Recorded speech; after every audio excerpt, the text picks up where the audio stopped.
Sunday shop, do do do do do do. Sunday shop, do do do do do do. Sunday shop, do do do do do do do do. Hello, hello, hello, hello. Willkommen, welcome, hello, bienvenue, hola, whichever language you speak. I think that covers most of the majorly used ones. Well, that are going to watch this anyway. So, greetings. Hope everyone is good and well and safe and going to turn up. No, I'm not an hour late, America. You're an hour early. The clocks have changed over there, but not over here. Or is it I'm an hour early, they're an hour late? Clock going backwards and forwards is just a complete waste of time these days. It was originally for harvest and farm workers and things like that, but nowadays it's just so the kiddies don't have to come home from school in the dark, which I kind of enjoyed. It was always more fun walking past the cemetery at night than it was during the day.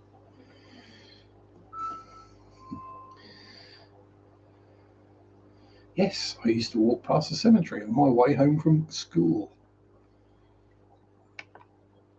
I could have taken the long cut and not walked past the cemetery, but it's me. I was less scared of what was in the cemetery than what was outside of it. Hello, hello, Kyle. Sorry. Howdy ho, Kyle. Mr. Poseidon's Pets, first and only person here. As I see that Mr. Aquafunk has decided to go live at the same time. But hey, time changes, weirdness. It always happens. So, hope all is well with you and your scrimpies. And not to forget the fish. There's Anthony. No, I'm not an hour late. I'm on time. It's just you weirdos over there that changed your clocks this week. We leave it till the correct time, which is another 2 weeks, I think.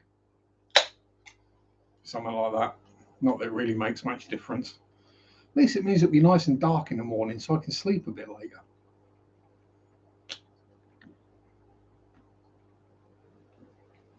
Shrimp good, fish neglected as ever. See, I do the opposite. I find my shrimp thrive on neglect, but my fish like looking after.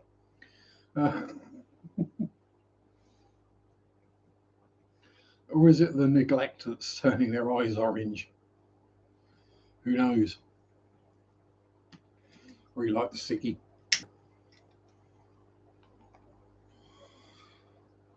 So yes, I hope all is good with both you gentlemen and your lovely bitter halves. Better, not bitter. Although, if it had been in German, bitter meaning good. Dug myself out of that hole. So ammonia burns. There's definitely no ammonia in there. Given the amount of algae and moss that's in there, there's no ammonia.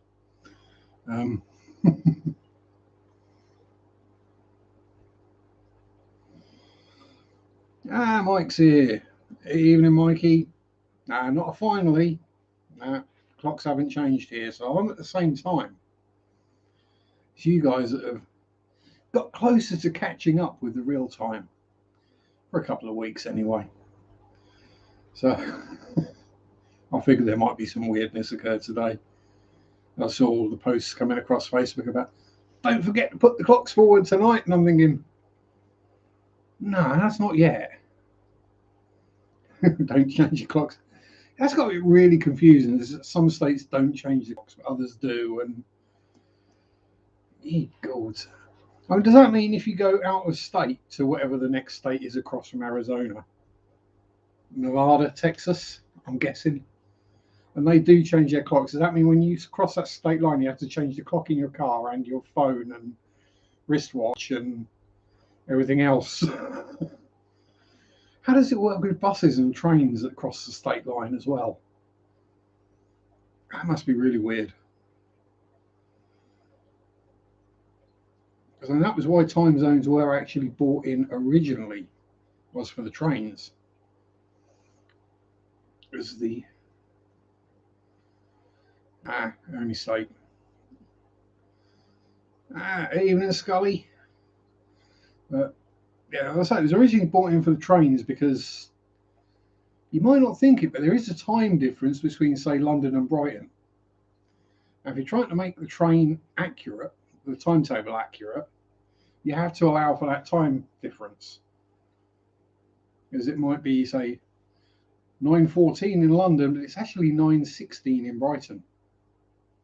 If you're setting your clocks by when the sun comes up and things like that, and when midday is. So they had to, that's why the time zones originally came in, was for that particular reason. And also for navigation via ship.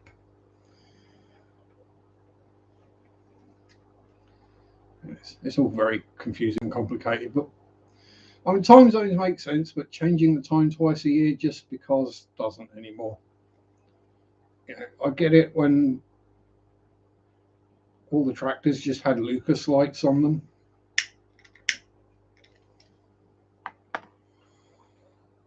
No, you flick the switch and it's off, flicker, and dim. Farm equipment nowadays works at night just as well as it does during the day. Evening, Brandon. Willkommen. Speaking of ministers, I was wandering around technically a ruined, but not quite ruined church this afternoon. Very pretty one. I expect a video next week. Yeah, one that I didn't know was there, and it's like 3 miles down the road from me, so, as I was doing my research this week, I found out this county has more ruined churches than any other county in the UK by a long way.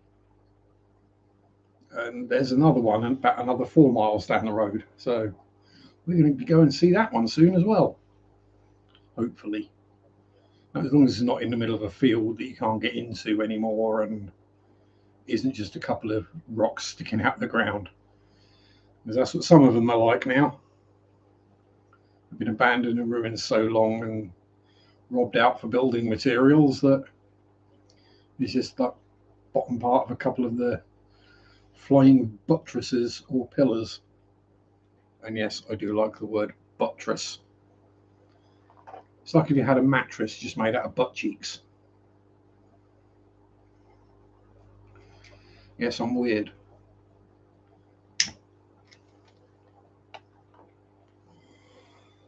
So I suppose we better get on with what we normally talk about first here, which is what's been going on in the fish room.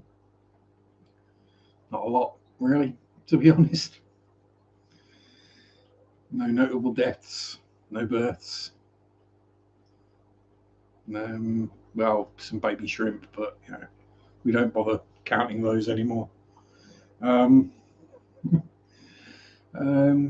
Water changes, feedings, trimming of plants, or removing the nitrates, whichever way you want to look at it.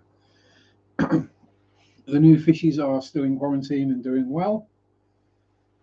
The 3 Nanacara anomala and the single Limia perugiae. And little Boise, the Limia, is hiding up at the moment. And the Nanacara aren't exactly out and about. Oh, here we go. Oh, here he is. So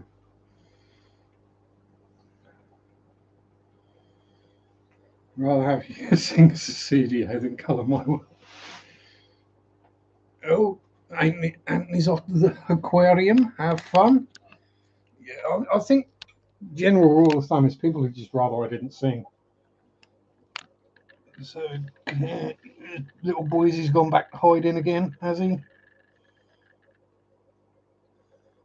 Actually, point the camera at the tank might help. Oh, there he is up the back. And then we have one Nanacara in flower pot, other Nanacara outside. Third one is going to be behind a piece of wood. And over there, just plecos. And lots of plecos everywhere. Yeah. And weirdly, the shorts do get quite a lot of views. That might be due to clickbait titling, though, rather than the actual quality of the video. As me singing "Cull while your shrimp are still red" was probably a bad idea. Surprised no one's complained about me using the line of feeding them to angry cichlids, but you know, it fit. And I think we all know what happens to my cull shrimp. I sell them to the shop. I try and catch the less good ones and get rid of those. Seems a sensible way of doing it. I'm going to get paid the same whatever colour they are, so you know. A neocaridina is a neocaridina. A guppy is a guppy. Yeah. A platy is a platy, a molly is a molly, you know, all these things. Shop, is that nickname of your cichlids? No. The shop is the shop that I actually sell my fish and shrimp to. Which is why I have a breeding or a fry rack. So if I didn't have a way to sell the fish, I wouldn't breed them. That's basically it. I mean, the obvious aim is to sell enough that I don't have to work, but that's not likely to happen. I'm not going to be breeding £1,000 worth of fish and shrimp every month. How Minister says things. Sharpe's fish room is his own business. Sharpe, you bloody mind your own damn business. I make fish and chips. Yeah, or potted shrimp. That's good. Sharpe shrimp shed. See, my brain went to shrimp shack. When I wouldn't have a shack, I'd have a shed. Bristles would be awfully crunchy. Although if you hollowed one out, they make quite a good spoon, though, I think. If you just left like the top part, just cut the bottom off and hollow them out, they'd make a good spoon.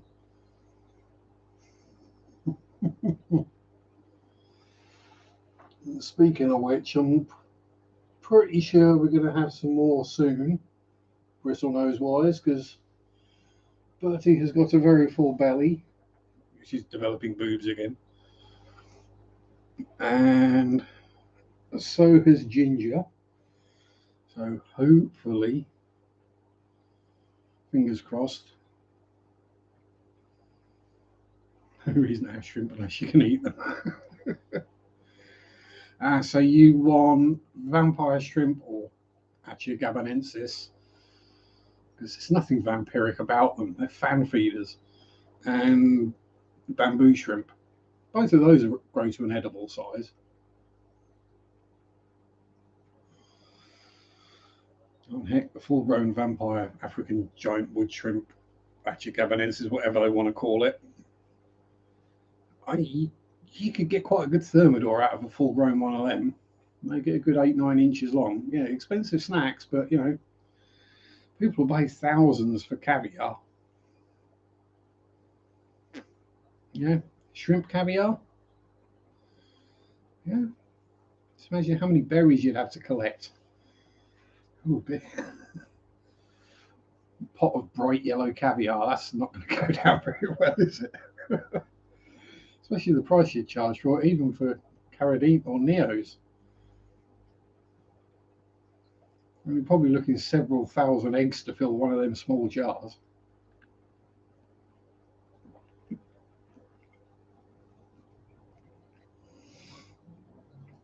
Yeah, oof. Speak and burp at the same time. Yes, it would be extremely tedious deburying female shrimp without killing them. Hippie John's here. What's up, brother? All good here? Like my videos and my tanks. If you don't, I don't give a damn. Exactly. This is it. I'm going to be me. I'm going to make the content I want to make. I'm going to keep the fish I want to keep, and all that stuff. I'm going to be me. If people want to come along for the ride, welcome. If you have a problem with it, tough. Plenty of other YouTube channels.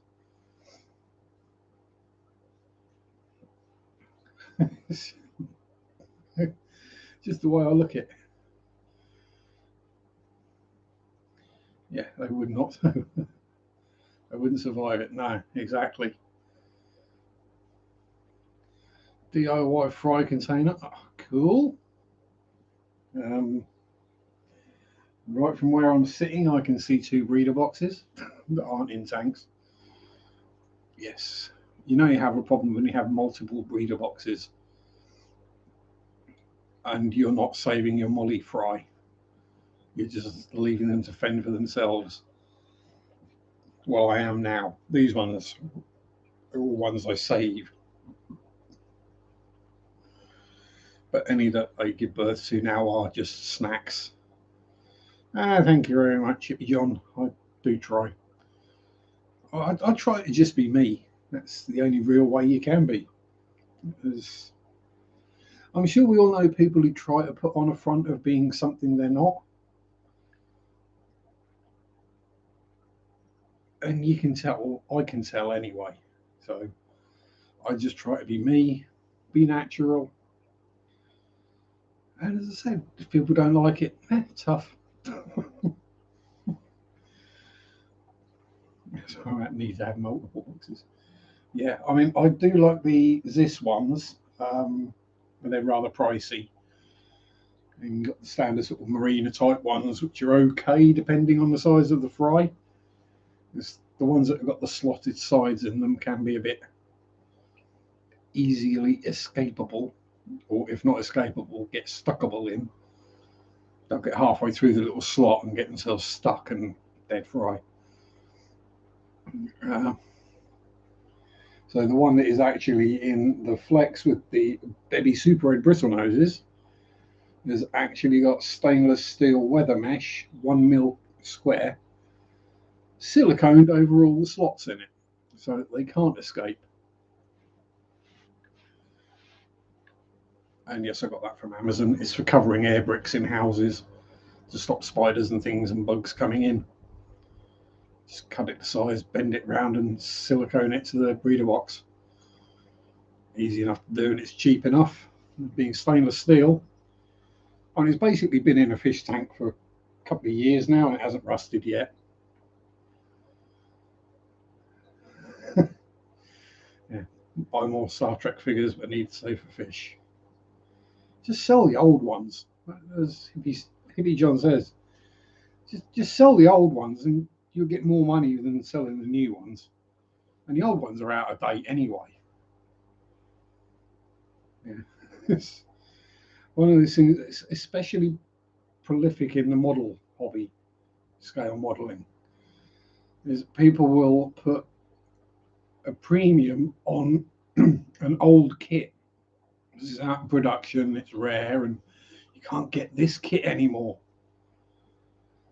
But it's not the only kit of that subject. There are dozens of others that have been released since and are usually more detailed, better engineered, nicer to build.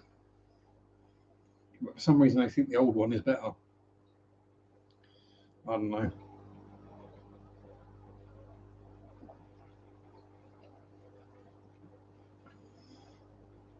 I'm not talking something that's 10 or 20 years old. I'm talking kits that were originally made in the 50s and 60s. Yeah. Yeah. And this, Scully's going to be emailing the hipster. Oh, gold, not the hipster. No, sorry. Not good. Oh, Carl's got Sunday off. It's weird. Sunday is one of my busier days, actually, at the moment. As if you don't know, I'm with Mary all afternoon, and then I do my live stream, and then I'm basically knackered. Transport to. Oh, yeah, but have you got Wesley Crusher? That's the important thing. Everyone knows Wesley was the best character in Next Gen.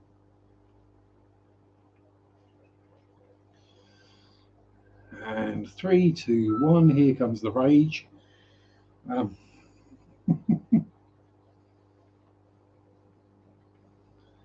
dear.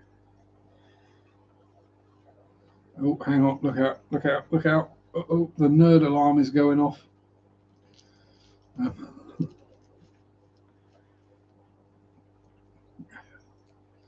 I can't say anything. I've still got Beta Series Magic the Gathering cards. And a wardrobe full of a double wardrobe full of radio controlled cars. Yeah. When I start a hobby, I kind of get into it a bit too much and get a bit addicted. I've got that kind of addictive personality. Hence why I bought one fish tank a few years ago, and now I have 15. And the only reason I don't have a load more is, well, money, space, time, and willingness. Don't lie, Kyle. I know you've got that poster of Jar Jar Binks above your bed still.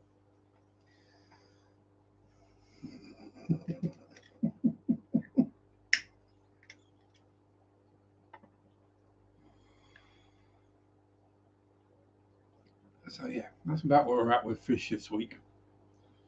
Addiction's my middle name. Yeah. It must come with being a John. We easily get addicted to things. But yeah, it's a good addiction to have. Keeping fish, yes, it might be addictive, but it's a positive thing. And because of the work involved, the maintenance and all that stuff, fly, yeah, that's a good reason not to get too many. Better fish than boat, exactly. No, that's a mosquito. I've got the back door open because it was a bit warm in here. It's been 13 degrees outside today, centigrade, not Fahrenheit. You thinking he's a Met better than the Gungans, me? I am not putting on a Jar Jar Binks accent. I'm Chewbacca, perhaps, given that my old nickname is Wookiee. So, because if I get angry, I'm likely to rip your arms off and beat you with the soggy ends.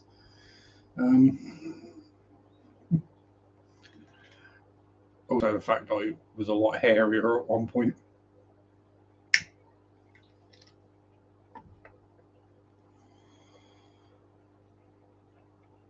Yes, I've been nicknamed as Wookiee or Chewie for donkey's years. Almost as long as I've been nicknamed as Sharpe. And that was high school.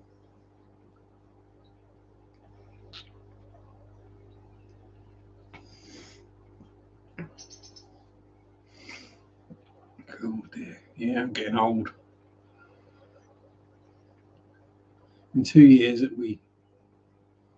oh no, it is. This year, it's 30 years since I left school. Damn. Ew. Ew. That's just not healthy.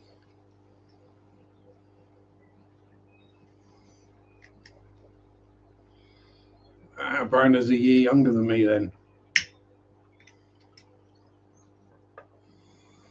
So what can I tell you that you got to look forward to at 46? Yeah, those general aches and pains you've got now at 45, they're just going to get a bit worse. The eyesight's going to get a bit worse. You'll get more hair growing out of places you don't want it to. Schedule is effed up this week, so I've got to get stuff done. Righty-ho, Carl, have fun. Don't do too much stuff. Go clean them chinchillas out. Hippie John's a baby at 41.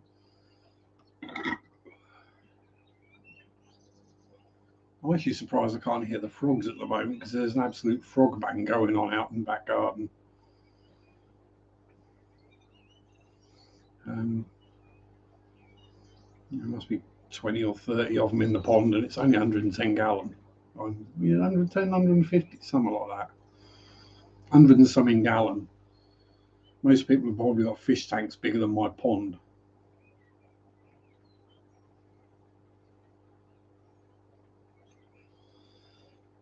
But yes,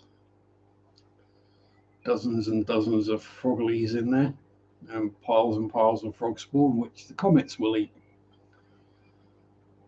And then probably baby comets at some point, and they'll probably get eaten as well.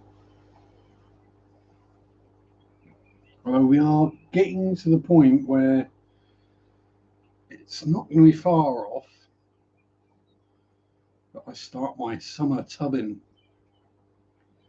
i.e. basically a 10-gallon bucket outside the door that just gets ignored, basically. Is what it's going to be, just to see what happens. Just chuck a bunch of hornwort in there, and if I remember, put some food in. If I don't, it doesn't matter. So we'll have probably white clouds and cherry shrimp in there. Just see what happens. Yeah, that's a definite mosquito. Go land in a fish tank, you bastard. Yeah, it bit me. Which means I probably should shut the back door. Just to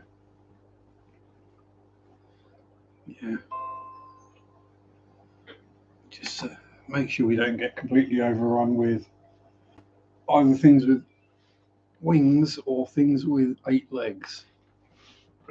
Thankfully, I don't have to go too far to shut the door.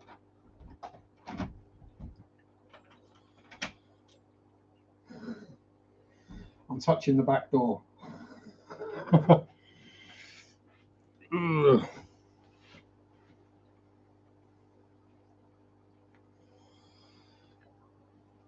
So what have we got coming up this week? I've not really got any ideas for a short video on Wednesday, so whether something springs to mind or whether I just, here's some fish, click. But tomorrow should probably be, I think I'm going to be doing a video on the nitrogen cycle. I know, real basic, and no one here needs to know anything about that because we all know it, but it's one of them things you really should do. And Friday's video will probably be the one I took today of Harvham All Saints Church. Spelt Hargham, Hargham. So you might think Hargham or Hargham, but no, it's pronounced Harvham. Oh, don't worry about it, Brandon. I ain't worried about however many likes or dislikes or whatever. We've got 6 watching and 9 likes, so that kind of works for me. I think Aquafunk's also streaming at the same time, which is fairly typical. So yeah, it's not going to get too busy in here. So most people are probably over there, or because they think I'm an hour late, they've gone, oh, Sharpe's not streaming.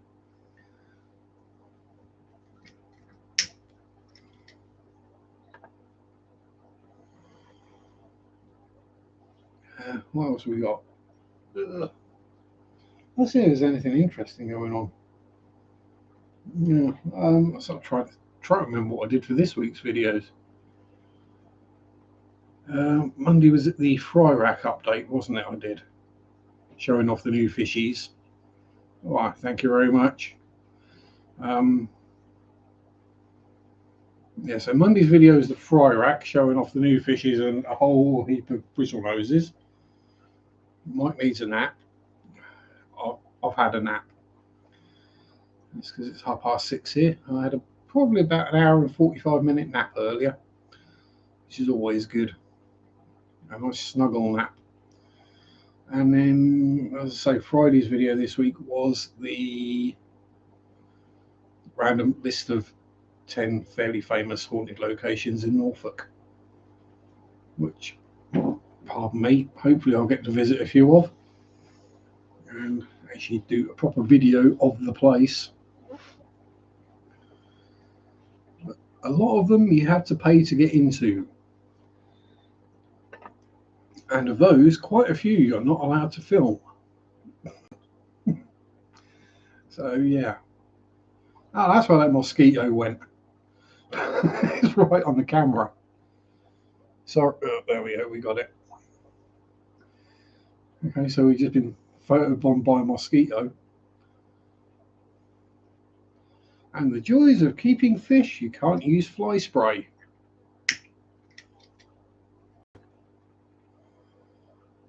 So it's down to either good old-fashioned slap it or hope it decides to land in a fish tank. Because they do lay their eggs in water, so, you know, maybe we'll get some free mosquito larvae. Well, I think the eggs would probably get eaten straight away if the mosquito doesn't get eaten.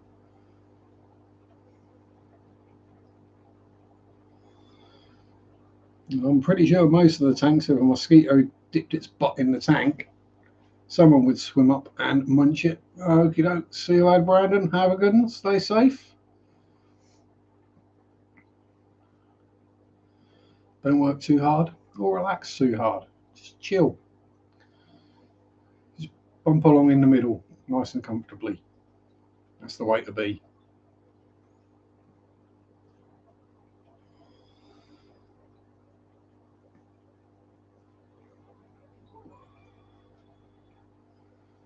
So, of people who are here with channels, has anyone got any ideas on videos coming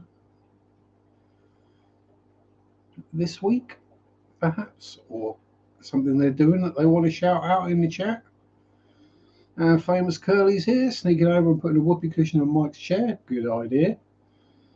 Hello, Dennis. Working on his model railroad. Good, good.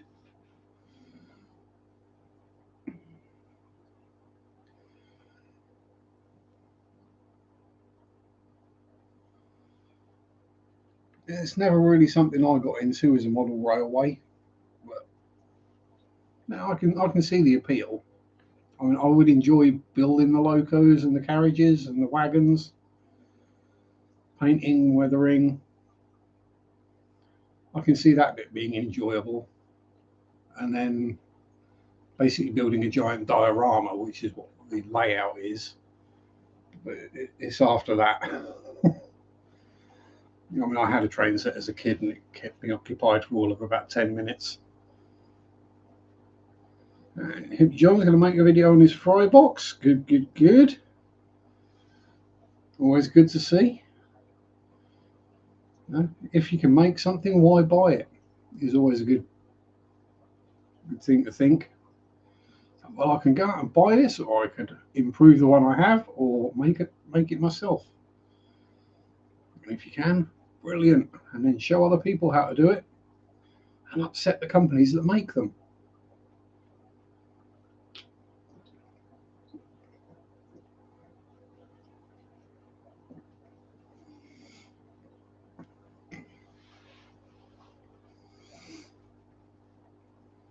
But you can guarantee that every filter manufacturer that's seen any video on any of their filters, where the person has taken the cartridge and gone, you don't need that, that's a piece of rubbish, just stick a couple of bits of sponge in there, I'll do a far better job, and you won't have to keep replacing it every month.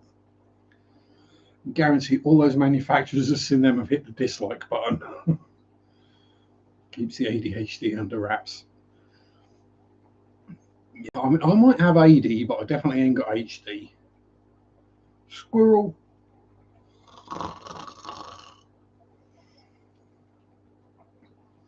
Yeah, I definitely ain't got any kind of hyperactivity. I'm going to struggle for activity, let alone hyper. And I had a random bout of energy yesterday morning and got all my chores done that was supposed to like take all day, like my list of chores for the day. I got it all done by 11 in the morning. I was like, damn, okay, what do I do the rest of the day? We add more chores. We do more water changes. That's what we do. If we have spare time, we change some water in fry tanks and clean out filters in pleco tanks because, you know, lots of poop. Lots and lots of poop. And even if I change or did a water change and cleaned the filters out in a couple of these pleco tanks today, water in the bucket would be black. Well, slimy brown colour, let's go with. Ooh, application performance boost. No, thank you. That sounds like it's just going to slow everything down. Yeah.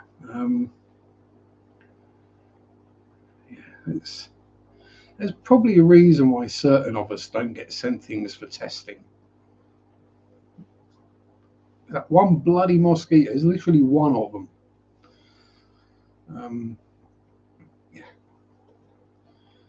There's a reason we don't get sent things to test or here, do a review on our new light or our new gravel vac or filter or whatever. It's because certain among us are going to be honest, and we are going to point out flaws and things that could be better, or that the cartridge that comes with the filter is a complete waste of time and effort.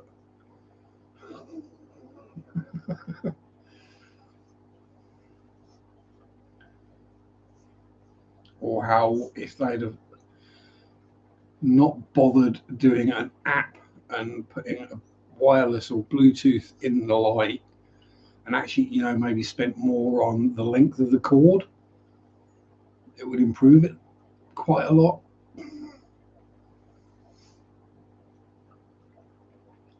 That's my main gripe with most things, is the cords are too bloody short.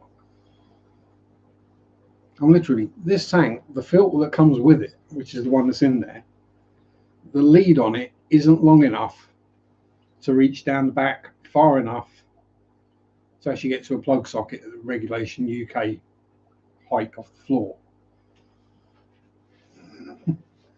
So it has to be plugged into an extension to reach about that far. Whereas if they just made the lead, you know, about 2-3 feet longer, you'd have a drip loop in it as well. Yeah. Same with heaters as well. Everything, they've got the 1.5 meter or the 4 foot cord on it, and you always need 5 foot or 6 foot. Lights normally aren't quite so bad because they do at least understand that the light is going to be on the top of the tank. But just give us longer cables. It costs a couple of pennies or cents, and stop making everything bloody app controlled. And I'm perfectly capable of going around and turning my lights on or having a built-in timer. Like the Nicrew lights I've got on those two and this, it's got a button that you press and it goes from just, you switch it on and off when you want, or click 8 hours, click 10 hours, click 12 hours. And it turns on from that point. So if you want it to turn on at 8 in the morning, you set it all up, and in the morning you come out 8 o'clock and you go click, I want it on for 12 hours, and it will gradually turn on. It'll run for 12 hours and gradually turn off. And why rock? Cos rock. Evening, Eric. How you doing? Hope all is well. You're having a bit of a rant about cable lengths and overcomplicating things that don't need to be overcomplicated. I think apps are probably one of the worst things that's been invented in the last 15 years. It used to be called computer programs.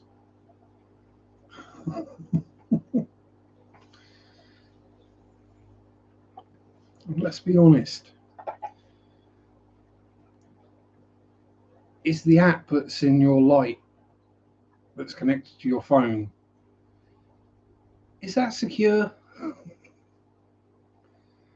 No, it's not. It's about as secure as a $2 padlock, which ironically is about as secure as a $20 padlock. Both as easy to pick with either a simple set of lockpicks or a couple of pieces of soda can.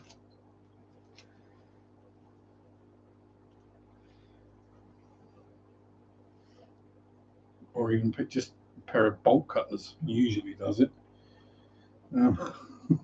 It's, you know,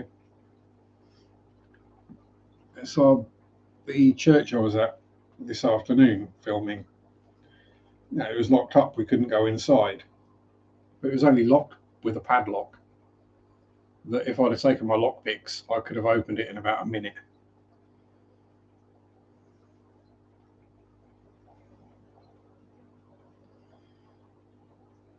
Damn, Eric, that is a good week. And congratulations for your little girl learning how to use the big girl potty. Let's just hope she doesn't fall in. And getting a shout out from the head of sales, a merit increase, and it's your birthday tomorrow. Just waiting for the bad stuff. Do you know what you're getting for your birthday?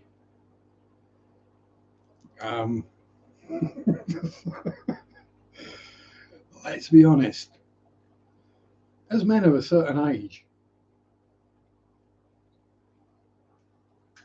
and I do count myself out of this because Mary is awesome at finding presents and things that I might actually want, I don't know I want. But yeah, you get stuff and you're like, seriously, I've got to look happy and joyful. Yeah. Oh, thank you, darling. I love my Dodge socks. They'll go great with my Ford truck. Yeah, that kind of thing. But anyway, happy birthday to you. Happy birthday to you. Happy birthday, Mr. Eric. Happy birthday to you. Don't expect that, everyone.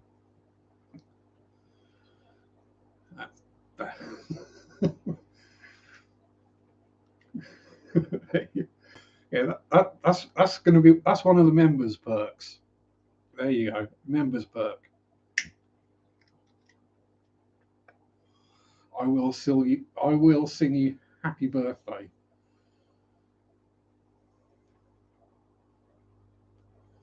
Badly, in a variety of really awful voices, just so I avoid copyright for it.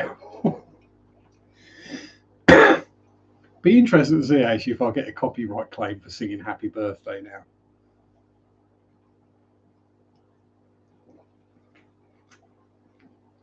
Hey, Brennan's here. Evening, Misfit. And Danny Boy. Oh, Danny Boy. And you both just missed me singing happy birthday to Mr. Eric Wyrock.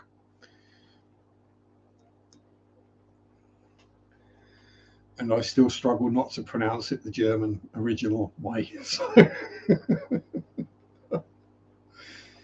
yeah, I'll stick with Mr. Wyrock. Yeah, so congratulations to those who just turned up and missed that. Your eardrums are safe and your cats and dogs aren't cowering in the corner.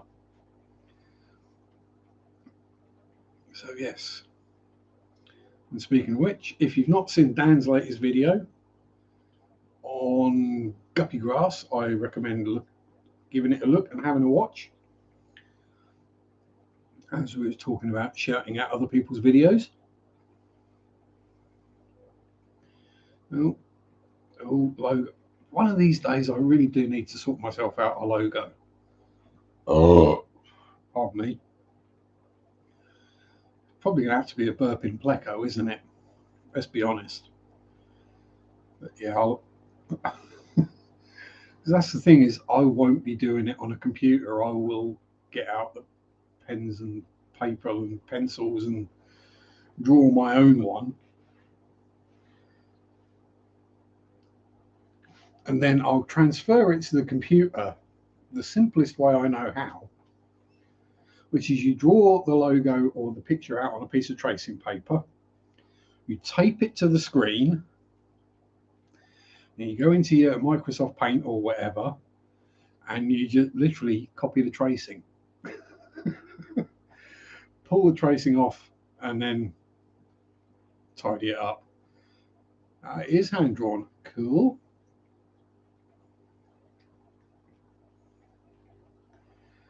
Yeah, I'll say the perfect plant for fry racks.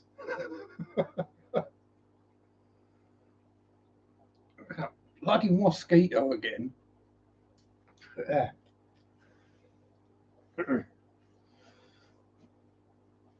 I can hear it. That's the problem. It's fairly quiet in here. I can actually hear it go. It's in the tattoo industry. Cool. One thing I don't have is tattoos. I'm just covered in scars instead. It's a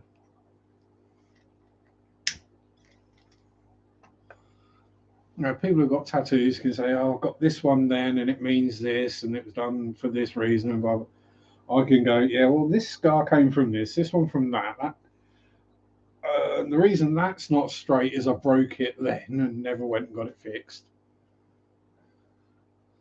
Oh, thank you, my lady. Big Sunday hug. Big Sunday hug back.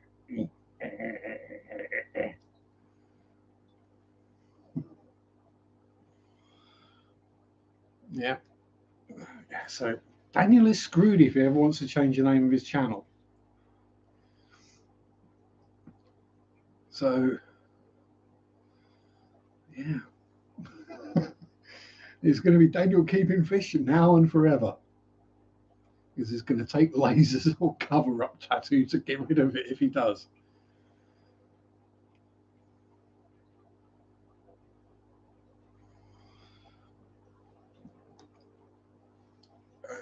But yeah, I mean, literally just too many scars to actually have tattoos anywhere. Yes, I know they can tattoo over scar tissue, but it tends to go a bit wonky fairly rapidly. If I'm going to be stuck with something for life, I don't want it to go wonky instantly.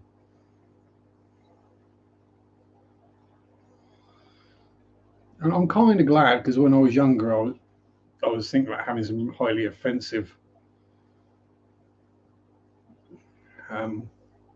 things or band names tattooed on me.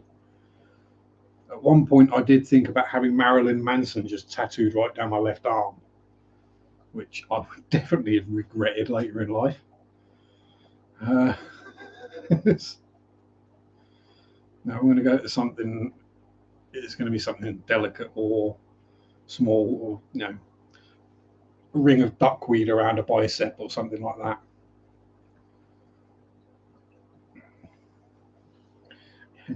Yeah, don't switch to reptiles or just shrimp.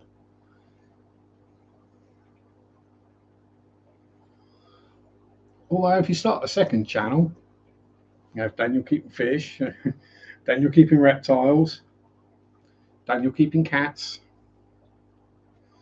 Daniel attempting to keep sane.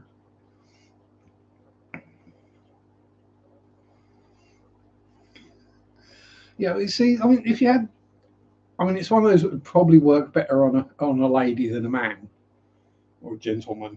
The ring of duckweed around the bicep, because it would kind of look pretty, like just a lot of little clover leaves or something like that. But fish keepers would know exactly what it was. It's one of those where it would look like, pretty flower, get a whole sleeve. Just paint your up. Yeah, just tattoo your whole arm green and draw a few leaves on it. Yeah. I can laugh because I'm duckweed free. Here's where Dan decides he's going to send me a bag full of duckweed. I even managed to get rid of it out of the pond, which is quite miraculous. Which just means I haven't had any ducks visit lately, really, rather than anything else. No need for unnecessary pain. Yeah, yeah, yeah. I've experienced enough pain, I think.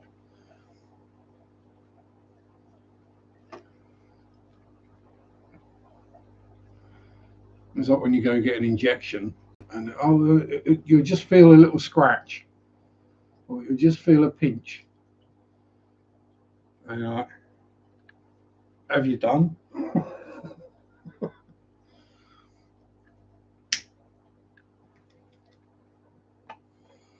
Chubset. Yeah, I haven't got biceps either. I mean, I haven't done any physical work for years. I mean, that's pathetic.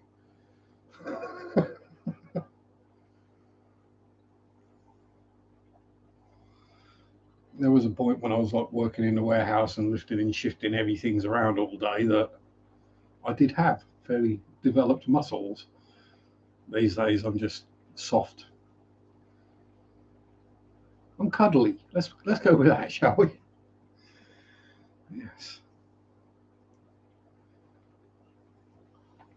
But, working in shops and things like that, you don't need to build up that much in the way of muscles.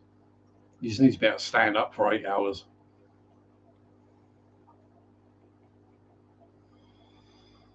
Which I think I'd struggle with right now anyway. Only place you ever wanted a tattoo, no one would ever see it. Ooh, I mean, I say this, I have no problem with tattoos. And there are some that I look at and I think, was that really a good decision? Um, Mary's got a tattoo on her back. It's a dandelion with the fluff blowing off, but the fluff that's blowing off turns into birdies, turns into swallows. Not those kind of swallows, you filthy lot. Um, no, it's pretty, and she got it for a very good reason, and it's easily cover upable. But I see young lads and they've got a tattoo around their throat or whatever, and they can't cover it, or on their face, and it's or the classic love hate on the fingers and things like that. Well, okay, cool, but yeah, there are certain places you're never going to get a job because of it. It's that simple. Um, and it's not down to the employer and what they might like or not like. It's more down to customers.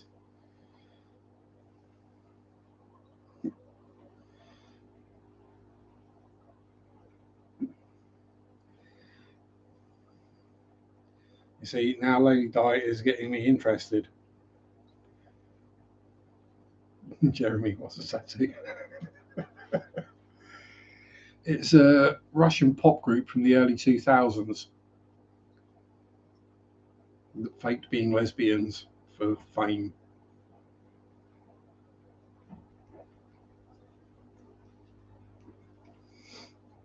Wore white panties and vests in the rain and claimed that the video wasn't at all sexual.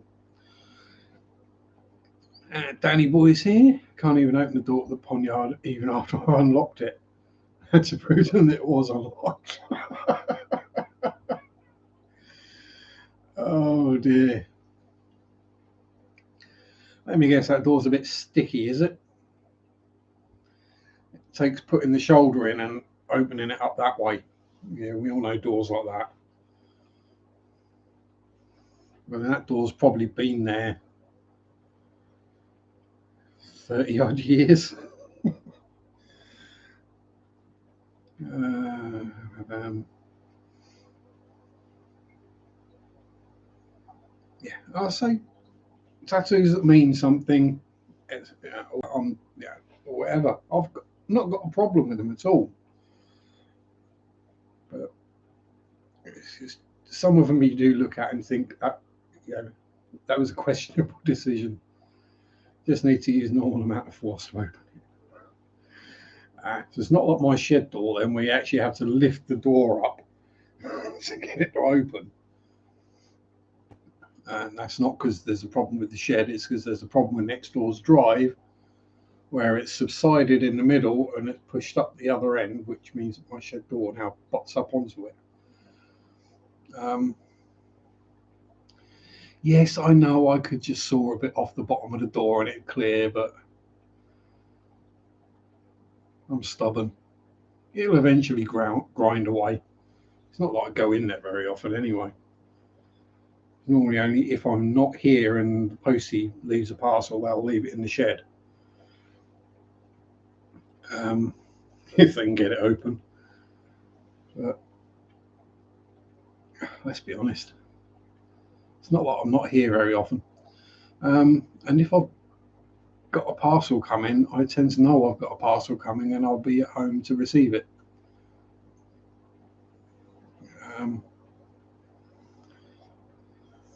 Yeah.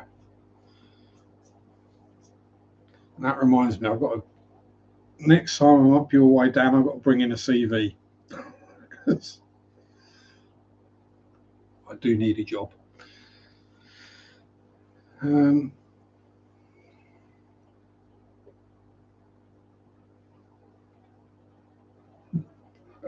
Wanted tattoos, and so we thought about it makes it easier to be identified without me just average 5 foot something, brown hair, brown eyes. Yeah, exactly. Although if something bad happens, it does make your corpse easier to identify as well. And mine will be easy to identify just via an X-ray. Just, oh my god! No, they're all healed. Oh, that's Sharpe.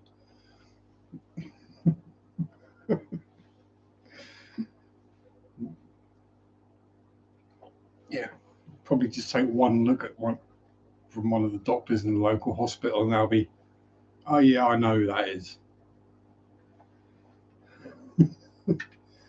But yeah, got the floating ribs. Yeah, the nose isn't connected. Yeah, I know who that is. How's the ankle look? Mess. Yeah, that's Sharpe. Yeah, no 2 fingers straight, no 2 ribs straight. Yeah. Oh dear, it's probably not good. But at least in a few thousand years, when some poor sap archaeologist digs up my body, they are gonna have one hell of a time figuring out what the hell happened. They're gonna think I survived a nuclear war.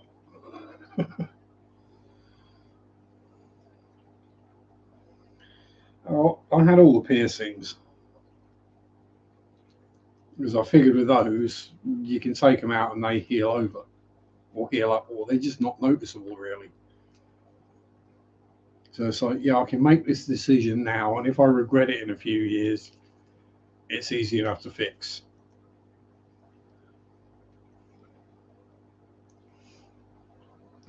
Although I reckon in 10, 15, maybe 20 years, there's going to be a booming business somewhere in ear reconstruction surgery from all the people who have had the spreaders in and they've decided they don't want it anymore and just got 2 big dangly hoops of flesh just hanging off the bottom of their lugs. They're going to want that fixed. So if there's a doctor out there that's looking for a specialization to get into, I think that one could be quite lucrative.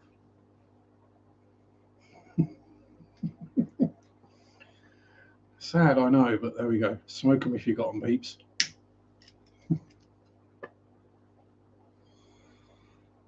I mean, I've done lots of dumb stuff. My body is a testament to that. Random injuries and things, but Thankfully, nothing too visibly permanent. No, I'm pinging. Someone's pinging me. Who's pinging me? Oh, that's a Mr. Dan. My X-ray. No, they're not plecos, Dan.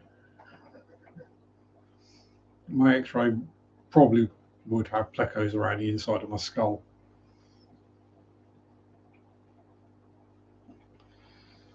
Daughter, like piercing, she's 16, came home with a lip and let it heal. It's scarred for life. I mean, I had one there and one there, and they're not noticeable now. Two through the centre of my nose, obviously you can't see, except one shows up on X-ray. Then one, three in that ear. There's only the one that's vaguely visible at the bottom. One in that ear. One through the neck is completely healed up. It was actually right there where the fat boy line is now. So yeah, there was one through there, and the one lower down has healed up as well now.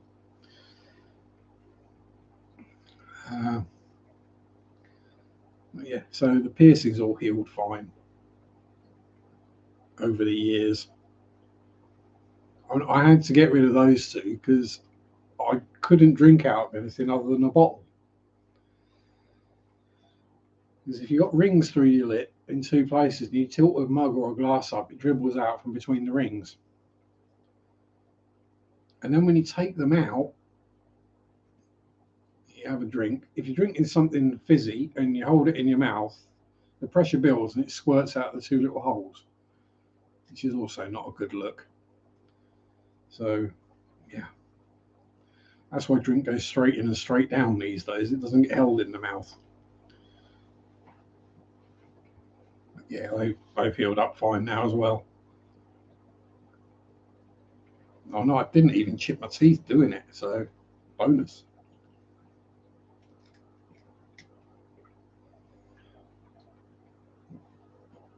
What I found is when you've got a face full of piercings, people are less likely to try and punch you.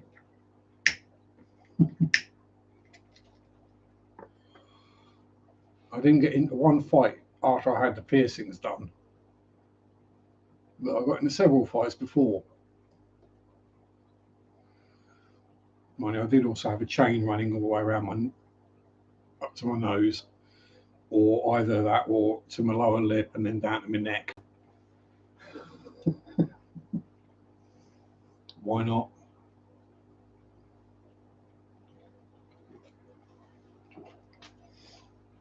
And other things I nearly did that would have been, yeah, it's more like the grab pull, but I just didn't. Uh, it might have been something to do with the fact that I stopped going out clubbing and things, so that's when the problems happened. It wasn't if I went out drinking locally. That's fine. I never had a problem in town. It was just if I went up the city, that's when the problems happened. Um, yeah, either that or I just had that look of, yeah, don't mess with me. I've got pretty good resting axe murderer face, so especially when I'm drunk. So yeah, on the bad decisions. And one I very nearly made was I very, very close at one point to actually getting my tongue split, actually getting my tongue forked. And yeah, I decided against that one. Because A, it would hurt like hell. B, it takes quite a while to heal up properly. And you don't necessarily keep the feeling in your tongue.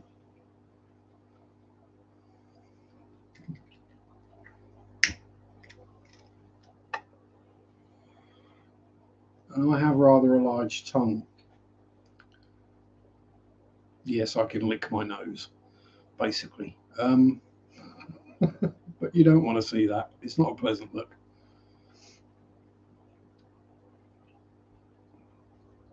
which kind of explains my voice a little as well. The fact that my tongue doesn't fit inside my mouth. Yes. Sorry, ladies.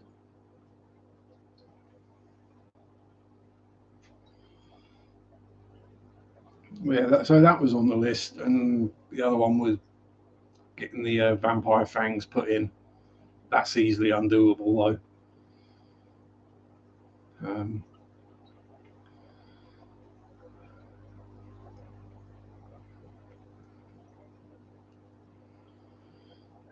Jeremy had ear pierced for 1 week, the only week, and ripped out by a police officer. No more piercings, no more law enforcement encounters. Yeah, I'll say it's, you know, different countries, different attitudes, I guess.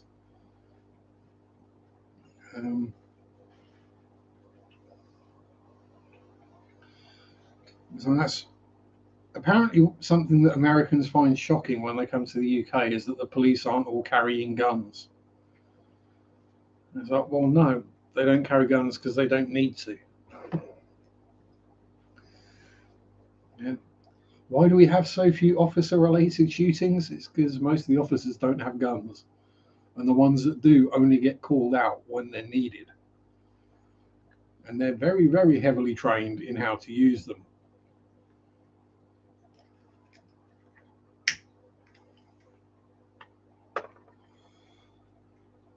What the heck was it? Oh, it weren't 9/11. I forget which terrorist attack it was now, because we've had so many in this country over the decades. There's one fairly recently, might have been London. And yeah, for a while there were armed police on the streets. And people were scared of the police. There's a policeman with a gun.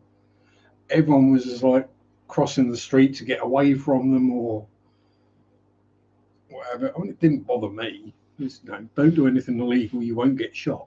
It's quite simple. Yeah.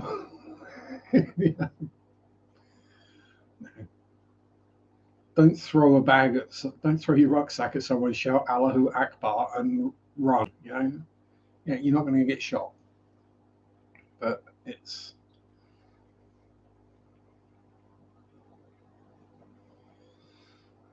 and that's why our police wear stab-proof vests, not bulletproof vests. That's literally pretty much the worst that's likely to happen is you might get stabbed. But even then, given the laws on carrying knives now in the UK, that's going to be pretty difficult to stab someone. But you know, if you're going to go out and want to stab someone, you're not going to be worried about knife laws. I think it's, Dan might know better than me, but I think it's 2-inch blade maximum and no lockable blades. So things like a Swiss Army knife is okay, but multi-tools that have got lockable blades aren't. If the blade is, oh, it doesn't even have to be a 2-inch blade. If the blade's lockable, it's a no-no. And you have to have a reason to carry it. I mean, that reason could be as simple as work, or it was in my pocket, I forgot about it, officer, I've been doing some work at home, or whatever. You know, it's,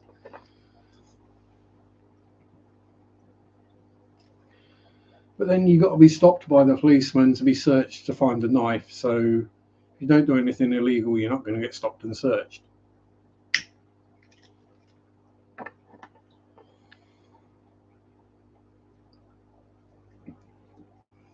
I mean, and also it kind of depends where you live. So I mean, if you live in parts of London, then yeah, don't carry anything. Living around here, you got a 3-4 inch folding knife.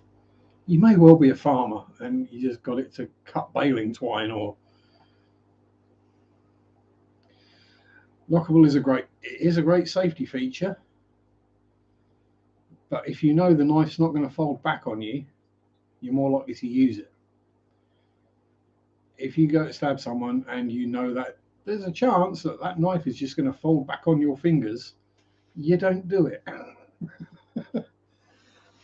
So we don't need it over here because it's safer.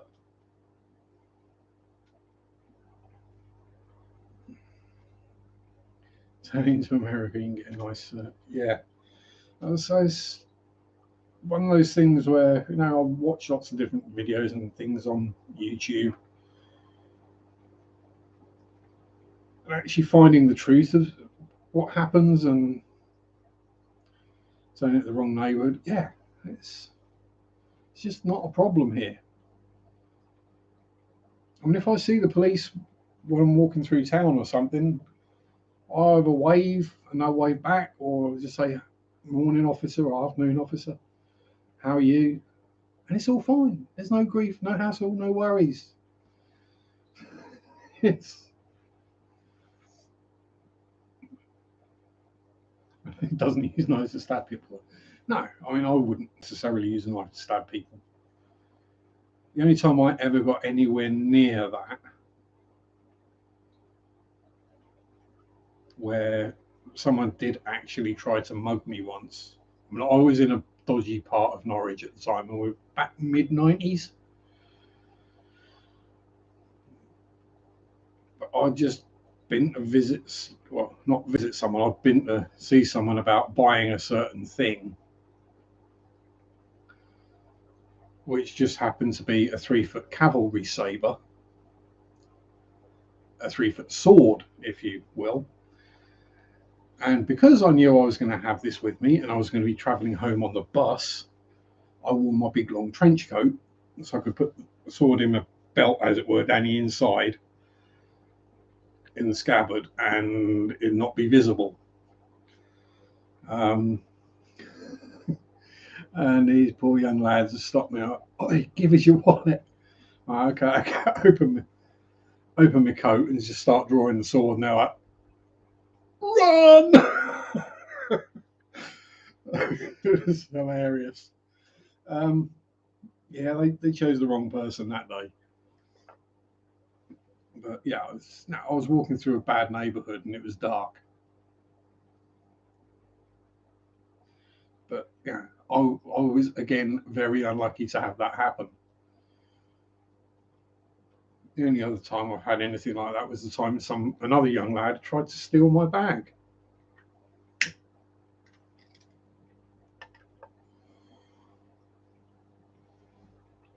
And my rucksack, I had it over my shoulder, and he just chose the wrong person. Well, it was coming up to Christmas, a few days before Christmas, Christmas Eve, I think it was, like the 22nd or the 23rd of December. So he was obviously trying to steal Christmas presents. And there's women walking around with bags hanging off of strollers and push chairs and prams, and there's all sorts of people with all sorts of bags they're barely holding on to that would be easy to grab and run. And he decides to go for the guy with the rucksack over his shoulder and his thumb through the strap. So he grabbed the rucksack, pulled it off my shoulder. I pulled back and wallop. Yeah, yeah. He had his Christmas dinner through a straw.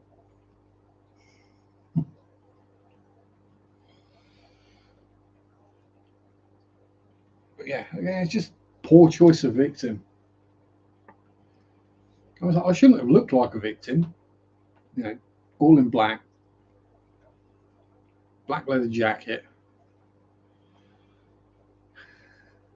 5'10", fairly well built at the time. It's just like there's little old ladies walking around. Why? What?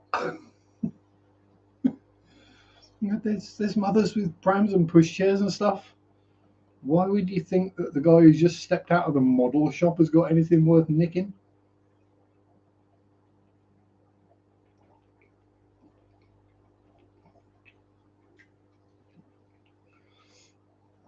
I mean, it would have been quite funny if he'd got it, because all there was in there was a couple of small kits and a few paints. A completely waste of effort. But yeah. And that's literally my 2 encounters in 45 years with idiots. You know, it's just doesn't happen. I've come kind of close in Attleborough as I grew up and stopped drinking. And then the young lads started drinking. But then I knew their parents. So, like, their parents knew me and knew what I was like, or their older brothers or whatever. And now I was walking down the alleyway with a pizza, bunch of drunk young lads, and one of them went, "Oi, give us your pizza." I went, "No, give us your pizza." And when the other young lads recognised me, I went, "Yeah, not him." Yeah, no, don't mess with him. But what was he going to do? He's going to knock you out. That's what he's going to do. But yeah, that's. And I've lived a fairly colourful life, and that's the extent of my encounters with idiocy and weirdos. And I'm the kind of guy that hangs out in graveyards and films it, which sounds a lot worse than it actually is, especially these days. Yes, Lady Diane, you may enjoy this Friday's video coming up, because I've been wandering around another old ruined church again.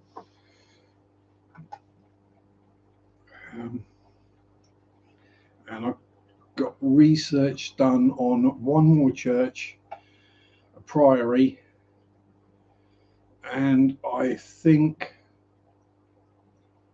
there will be another ruined church coming up soon.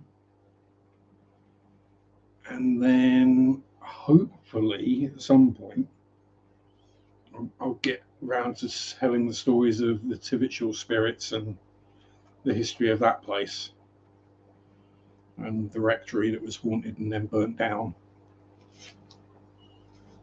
Unfortunately, we can't visit the rectory because it got rebuilt and is now a private home. And I seriously doubt the people who live there are going to let me.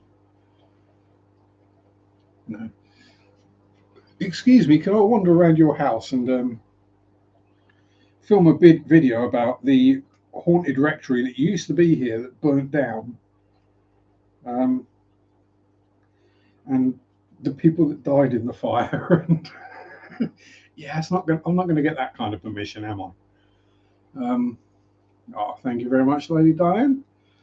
And the last video is first on the watch list. Yep, that is what I call a short notice. Oh crap, I haven't got a video ready. Oops. What do I do? What do I do? What do I do? Panic. That'll do. That's pretty much what happened.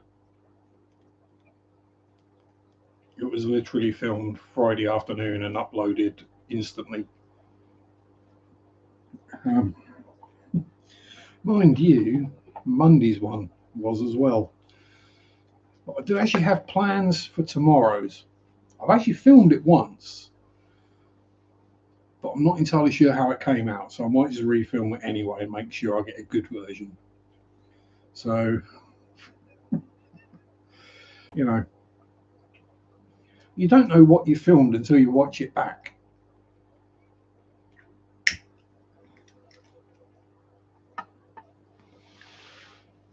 So I've got plenty of historical and spooky type stuff lined up. I've just got to work out fishy type videos now.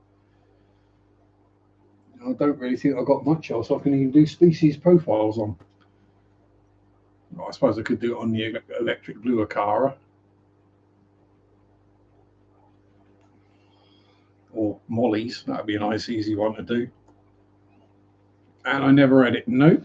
It's all hit record, start waffling, finish video, hit stop, upload. That's it. Hello, lovely Marriott. How are you, my dear? Fresh from your team spanking the opposition at ice hockey?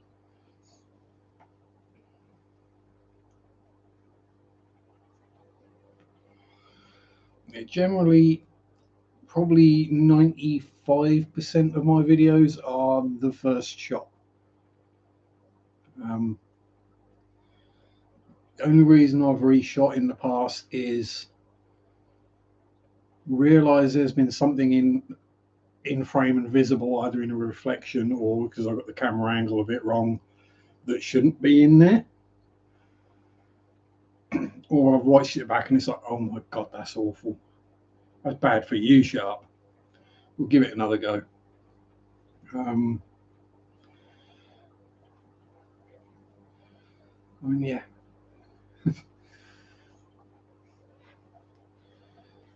If I've got research done and I've got notes and it's a story type one, then it's literally set the camera up, hit record, and just start talking. Or if it's a fishy one, figure out what I'm going to talk about, how I'm going to approach it, then hit record, start talking, and hit stop and upload. That's about as complicated as I make it.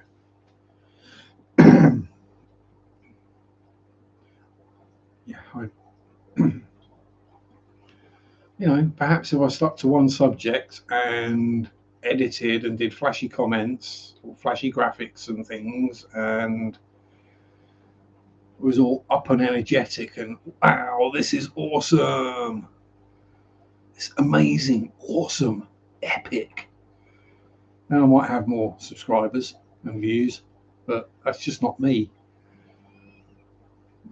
Congrats. At least someone's team's winning because mine isn't. Well, I did earlier in the week and then it capitulated.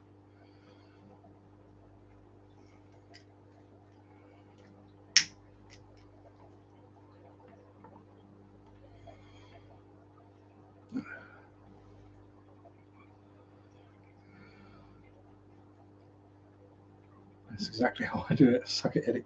Yeah, I mean, I can edit brilliantly, just not digitally. Give me a film and a razor blade and some tape, and I can edit and cut anything together. That's not a problem. Try to get me to do it digitally. Hell no.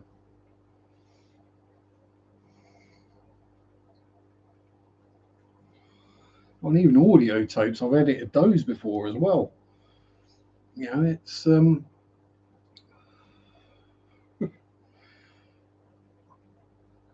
that way of doing it is so much easier. Unfortunately, then you got the problem of trying to get the 16mm film. I just get the film, 16 or 35mm, 8mm if you want to make it look like a really dodgy porn movie in the 70s. Yeah, it's just getting that then turned into something you can actually upload is the problem. So yeah, I'll just do it the easy way. Which is why there will be fluffing of lines and misspoken words and incorrect facts occasionally and ums and ahs and awkward blank pauses and in my videos because it's all just one shot. The other reasons I'll reshoot is if the phone rings in the middle of it, someone knocks on the door, or I fart really loudly. Yes, I find that as well. It's more human, it's more natural. It's more radio than television. You're the Bob Ross of fish keeping. Oh, geez. What does that make me if you're Bob Ross? If anything, I'm more laid back than you are.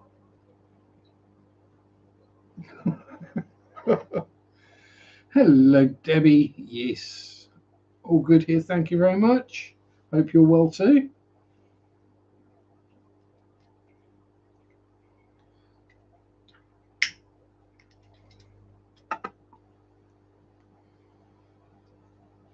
Yeah, a compliment. Oh, you off, Marriott? Stay safe, my dear. Big smoochy hugs. Mwah. Yeah, who was it? I think it was Terry Wogan said, a very, very famous English, well, actually is Irish, but radio broadcaster, a DJ. Um, he said the way he approaches it is that he's having a conversation with someone. He's not talking to the 3 million people that are listening to his breakfast show on Radio 2. He's talking to that one person that's on the other side of that microphone. He's having a conversation with one person. That one person might be 3 million people. Oh, bless you, sweetie. Well, if you want to vent, you can vent at me. You know that. But anyway, mahoosive hugs. To be sure. Aye. And Ken Bruce as well, another legendary DJ radio. Got that same kind of vibe, feel. And that's kind of what I try and strive for, is I'm just talking to someone, having a chat. Bloody mosquitoes back again.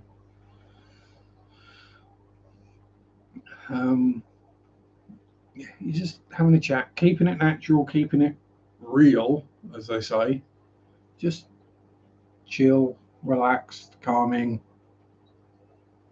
And I wouldn't take it as an offence if people use my videos as an insomnia aid. It doesn't bother me. I'd take it as a compliment that I find my voice soothing enough to fall asleep to, or pardon me. Perhaps not the live streams with the occasional loud burp or fart thrown in. I say that's what I aim at anyway. So hopefully, over time, eventually the channel will grow. I keep putting the content out. People will occasionally see it. Yeah, that's all we can do. Try. I don't try very hard, but I do try. And that's the thing. If I stop enjoying making videos, or I find I'm not enjoying doing the live streams anymore, or whatever, I'll just stop doing it. It's that simple. And to me, if I was doing the whole edity thing and stressing out about camera angles, and I've got to get B-roll of this, and I've got to do this, and I've got to edit and put this all together, and yeah, I would have stopped years ago. It would have been, no. I'd rather work out how to get it all done in one shot and prepare things so that I can get it all done in one shot. And I've done that with the modeling in the past, where I've done a video on how to do something, and I've literally got different models, different parts of models at the different stages that need to be done to achieve what I'm trying to do. I'd rather spend the time doing that than faffing about with editing, and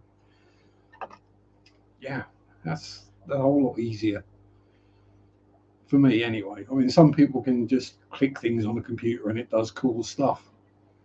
I tend to click things on a computer and it either crashes, grinds to a halt, or picks up a virus, or all of the above.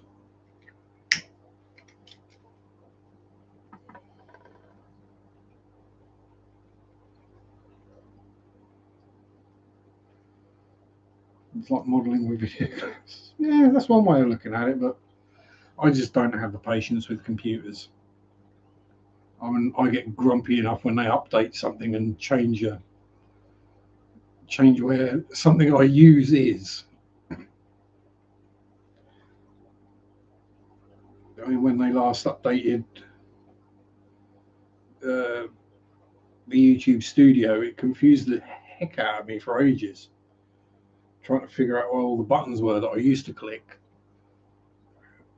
Bloody mosquito.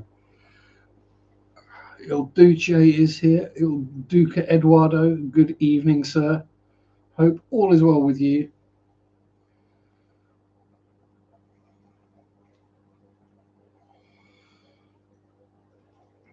And yes, I agree with you. Shanna was looking exceptionally lovely yesterday.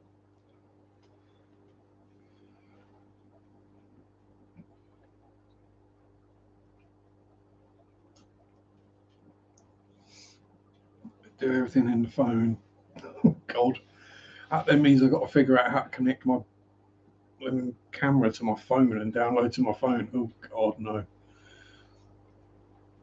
Literally, I take the memory card out of the camera, plug it in the front of the laptop, open up the file explorer thingy, go to the correct file, drag and drop so it's on the laptop desktop, pull out the memory card, play, watch the video, go, yeah, that's okay. Open up YouTube, internet, YouTube, click upload, title, waffle, tags, playlists, all that stuff, and job done. Everybody just got back from the LFS, sad sort of day, but all for the bestest. Oh dear. Have you had to move some fish on, Eduardo? They got a bit big or a bit psychotic? Yeah, been there, done that. Dorian the angelfish, because she just went completely rogue. And Spaz the Baisha Bikir Dino Boy, because he got to the point where he was just eating everything. When a full-grown adult swordtail disappears in one hop, you know, or a clown loach, and then I got rid of the clown loaches simply because they ate a batch of bristlenose eggs, and we're not having that. I mean, if I'd have managed to keep them a little bit longer, they would have been too big to get in the cave. But yeah, if they hadn't have done it that one time, because I'm sorry, but when the bristlenoses are paying the bills around here, we can't be having them all being eaten. So, but yeah, I got a decent amount of money for the clown loaches, and they weren't too bad to catch. But they were big enough that they were easy enough to catch, basically. And they weren't far short of the size of the electric blue Acara, so you know.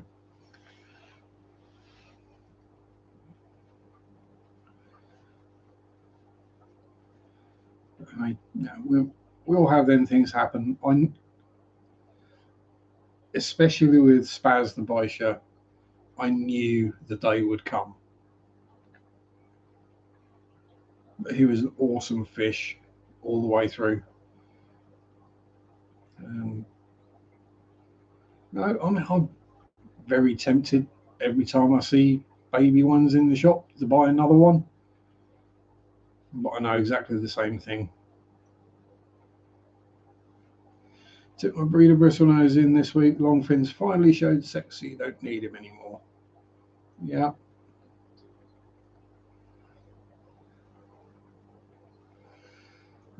Traded in a 200-gallon tank. Melons died a few weeks ago. Well, I know it is a sad thing, Eduardo, but I mean, 200-gallon tank is big. And I say, there's no point having it sat there not doing anything. If you can get some money for it or store credit or whatever, take it. You know,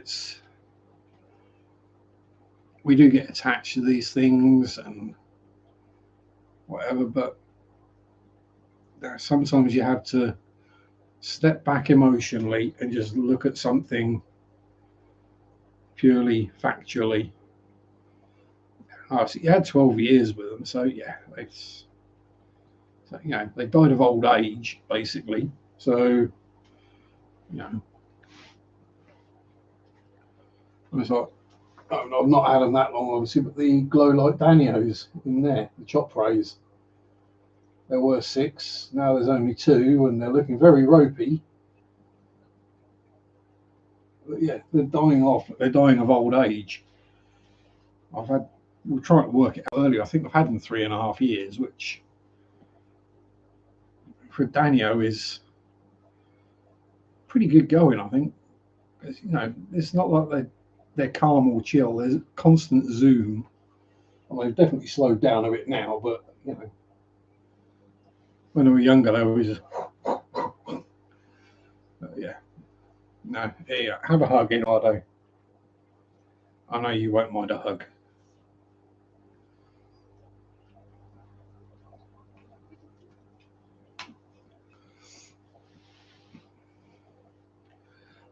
You gave them the best life they could have, Eduardo. That's all you can think about.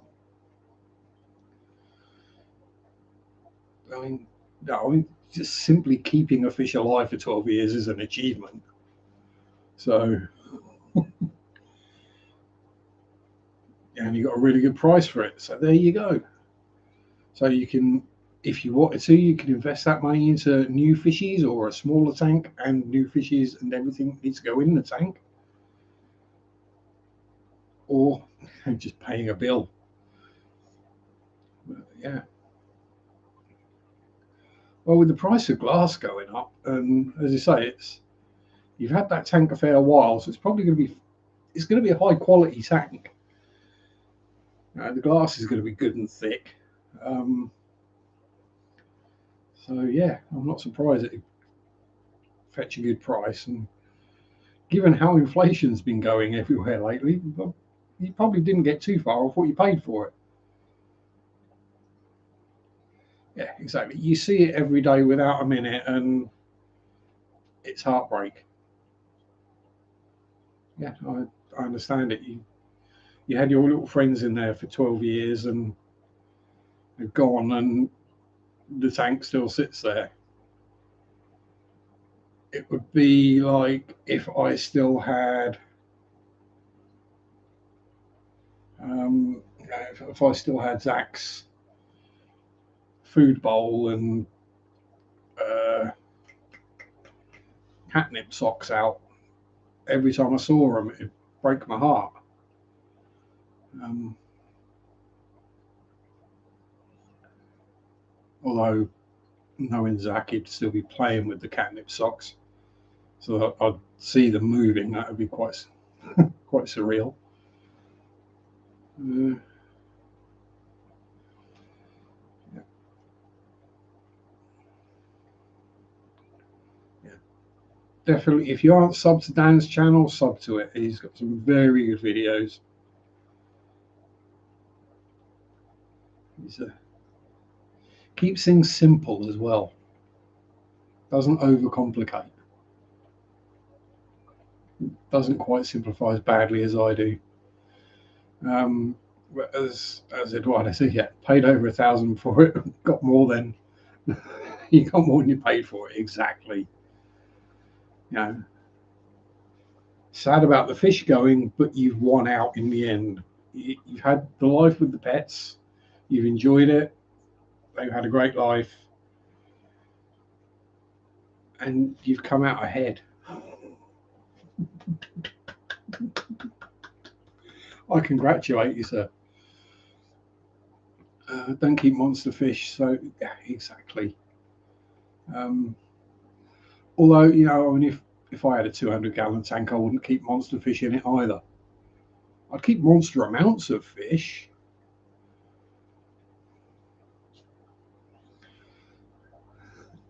And hey, and now you've got the space for the bed and the money to buy one. Result. And you can have family visit and sleep, which is even better. You're more than welcome down anytime. Credit where it's due. And, yeah. Yes, what do I say? Snoochie boochie. Evening snooch. Quick version reading here. Sculpey clay being Aquarian safe and not so much. Ba, ba, ba. I've not used Sculpey. Trying to think what it's made out of. It's kind of an epoxy clay, isn't it, Sculpey? I would have said it would be safe.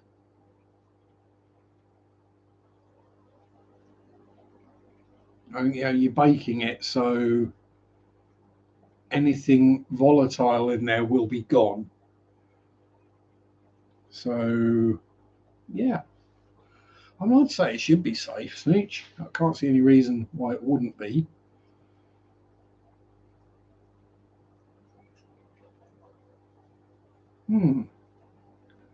As I am, weirdly, from my modelling, I am kind of familiar with Sculpey or Super Sculpey. Um, yeah, I would. Yeah, I mean, don't sue me if it goes wrong, but I would have said it is probably fine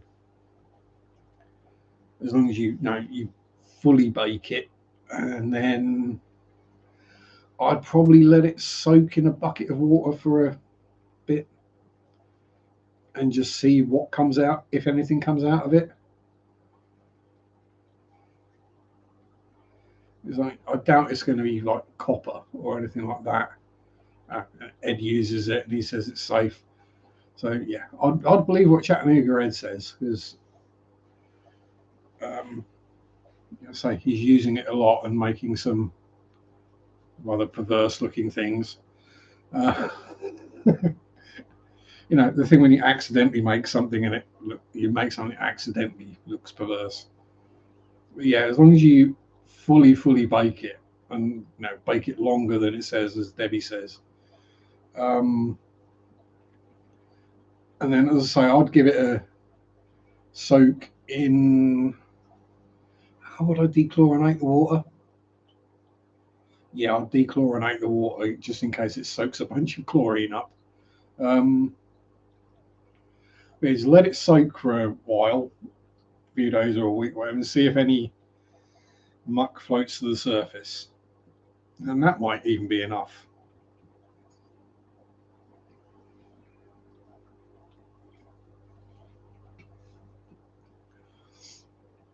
I know the plastics from the 3D printing, they're completely safe in an aquarium. I'm not sure about the resin 3D printers, though. I don't think they would be. Because resin is generally pretty nasty and highly toxic stuff. The dust itself is highly carcinogenic of the older varieties. The newer varieties, not so much because they've taken some of the nastier ingredients out. But I wouldn't be putting 3D printed resin objects into a fish tank without sealing them. Krylon Fusion is normally the go-to to seal anything. A few coats of that and you'll be fine, as long as your plecos don't nom on it too much. But yeah, I'd have said Super Sculpey or Sculpey clay. Yeah, just cook the bejesus out of it. You're better off cooking it longer and lower than you are hotter and shorter, if you know what I mean. So if you overheat it, it'll probably crack. It was the last time I used Sculpey. I dried it out or I did it in the airing cupboard. And yeah, that cracked to pieces. It does produce odor. Well, Snoochie Booch is a male. We all produce odor.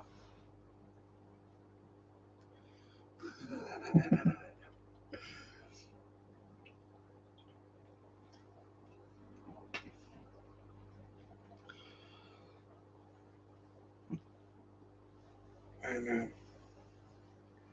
yeah, it's now there are definitely worse things that get cooked in an oven than Sculpey clay.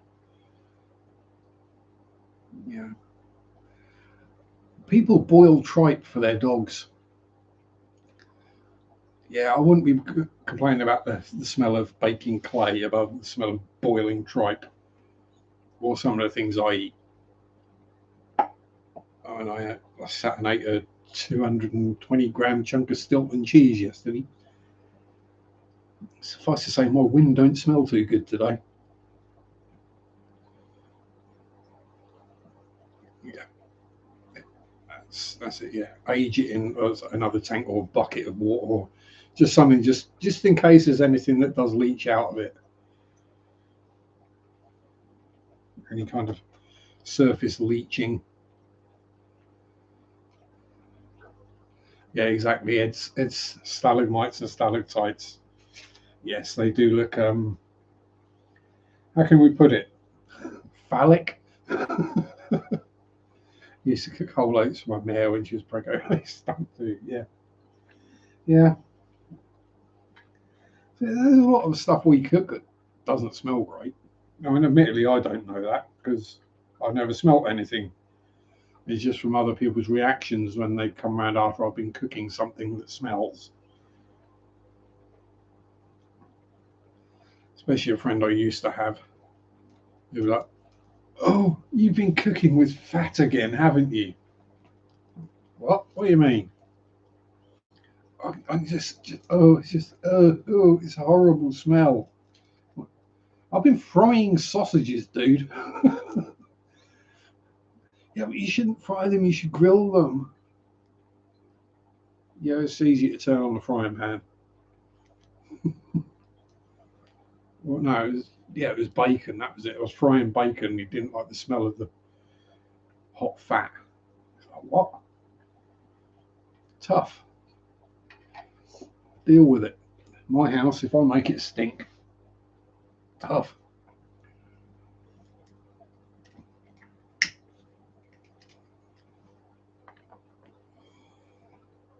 But he was also the kind of person that if you made him a cheese sandwich, he'd complain that the cheese was too thickly sliced or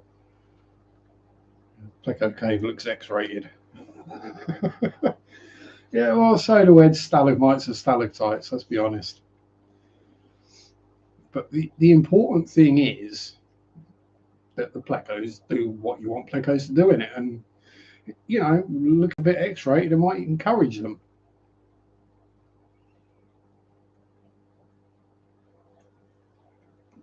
And I'm not knocking Ed's stalagmites and stalactites because, Ed's a good guy. But, yeah, they do look. But then I've seen them in the wild, as well. I've been in caves where they have them, and yeah, it's fairly accurate. I mean, some of them even have the colour change at the tip. So, there's a cave in Derbyshire somewhere, and yeah, I forget what the formation was or what rocks or whatever it was going through to cause it. But like, the main shaft of the stalactite was brown, but that was because it had oxidized. But the new bit that was growing on the top was still red where it hadn't oxidized. Yeah, they looked very phallic. Might have been ironstone or something like that. If you mix colours. Yeah, I'll say Sculpey, you can mix the colours together. That's not a problem. It's something I've thought about doing, but just never got round to it. And plus, I'm pretty sure my Sculpey is well past its best by now. The tub's been sat up there for about 10 years. It probably is just a solid chunk now. Use pink. Oh, mating pair of longfin albino plecos from Stevie P 2003 or Quadix. Got a few tanks of the Vampire Fry and the Platinum Angels. Some very pretty fishies.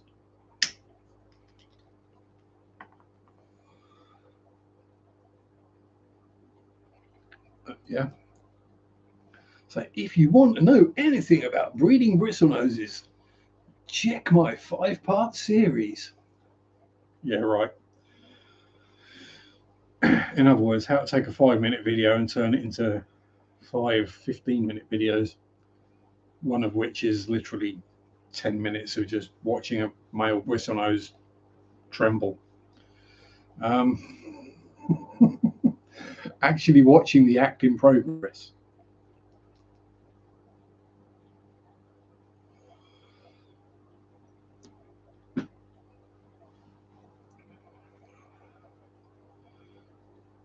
Oh, thank you, Lady Diane. I mean, you know, well, how many bristlenoses have I got at the moment? I've got 100, 200, 300, 450, 600. Yeah, I've only got about 680 at the moment. Yeah, he was having a full bristlegasm. His little bristles were going. You know, in humans we call it a knee trembler, but he was having a full-on bristle trembler.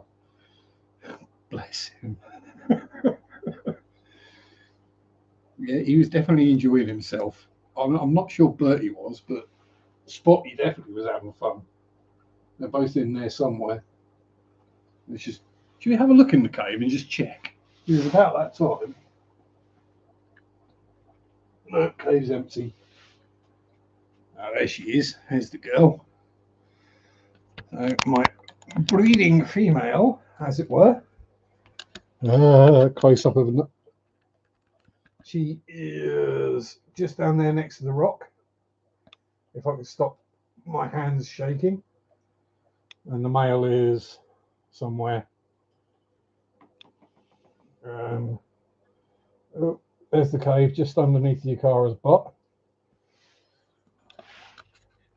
And I really should untangle this cable someday. So we have the baby super reds. Nom nom nom nom nom. Baby standards. Oh, somewhere around there. With random mollies. More babies. More babies. Thank for the babies.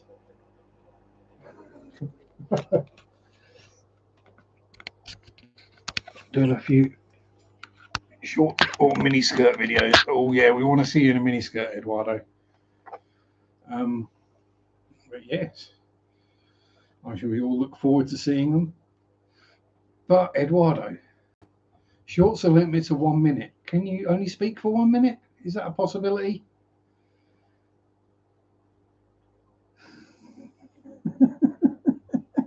Sorry, buddy, I couldn't resist. Yeah. Yeah, I was saying there's another breeder box full of bristlenoses over there. Oh, yeah, my lemon blue eyes aren't breeding yet, but you know, give them time. I've got a pair of those as well. 70 mutt babies. This is the weird thing is I don't get mutts. My super reds all come out super red because they're both male and female are super reds. Non-binary wordage to be more inclusive. So would that make you sexadecimal? And yeah, so we've got the sunshine in Bertie. So she's the yellow colouring, but she's got the albino eyes. And then Spotty is I hate to use the word common because there's nothing common about Spotty. Spotty the bristlenose, father to 1,000 plecos, husband to 3 females. Yeah, 40 breeder. Blue eye, yeah, long fin blue eye lemons. That'd be lovely. But yeah, $50 each. That's expensive. Do yourself a favour, Eduardo, and don't look at the long fin snow whites. Yeah, they're expensive. They're the kind of bristlenoses that you get a pair of, and they take you a long while to sell for the young. They're nearly adult by the time you get to sell them all from the first batch.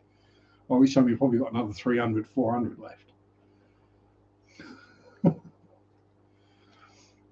Susie Q is here. How are you, my dear? Too late. Oh, they're $500.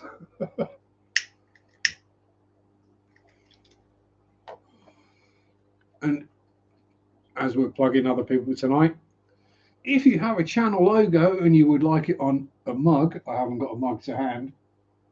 Well, I have, but it's full of random stuff, so we'll call that a mug.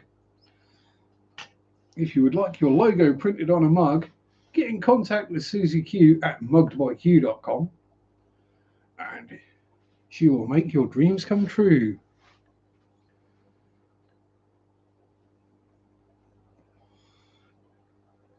And yes, I just realised the joke about holding a can and talking about Susie Q. Anyone old enough will be thinking, can the can? Or Devilgate Drive, either or the other. Yes, I had to admit, Susie, when I first saw your channel, I thought, what? Susie Quattro's got a fish channel on YouTube? Then I realised you're far more attractive, far more lovely.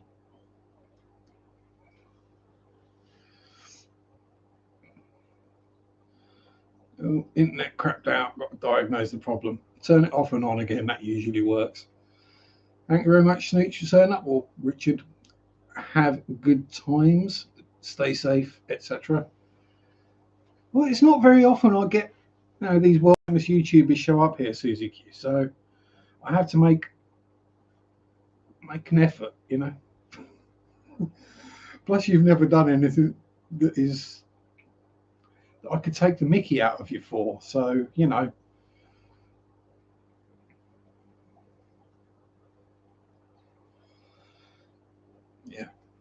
One day, Eduardo, I'll have longfin Snow Whites. I may have to win the lottery or accidentally find some that someone doesn't know what they are. Q cups. Yeah, that sounds like a Marriott thing, Dan.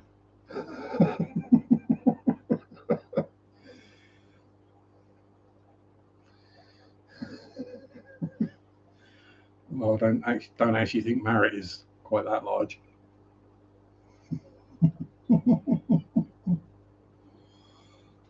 What have I done now, Eduardo?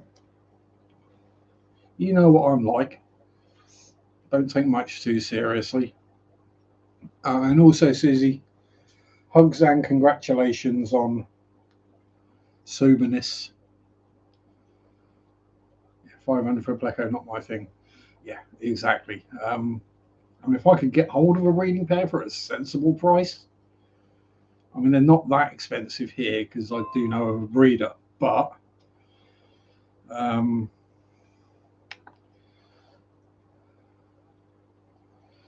don't know. There's plenty of us wouldn't say no to being cupped by Q. But yeah, it's one of those. If I could get them and get hold of a male and female or a proven breeding pair that someone wants to get rid of because they've been overrun, then yeah. If I could sell 100 of those a month, well, you'll have swaps and clubs. Yeah, so things we don't really have over here too much. The whole kind of club atmos sort of died a death in the 90s for pretty much anything that was club based. Mainly because all the places you could rent out to hold a club meeting in got too expensive. Really little that couldn't pass them up. Well, yeah, it depends on the tank and how many bristle noses you've got in there.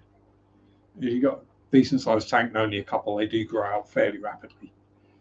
If you've got a 6-gallon tank with 150 in there, then it takes a while. Which is why we do the move some down into the bigger tank every so often, and they grow faster in there.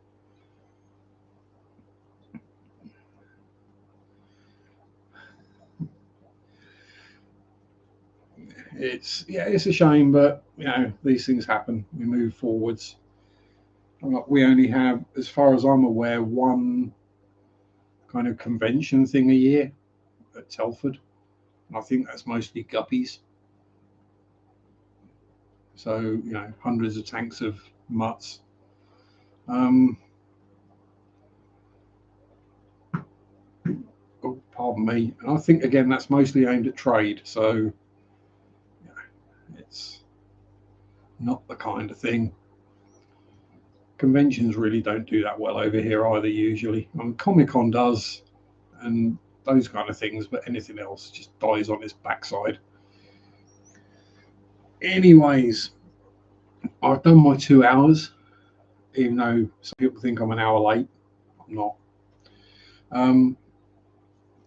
Thank you everyone for turning up, for hitting the like button. Thank you very much again to all my members. And have fun. Have fun. Stay safe. Peace out. Rock on. Bye bye. Sunday shop do do do do do. Sunday shop do do do do do. Sunday shop do do do do do do do. Ah. Bye Eduardo. Love you.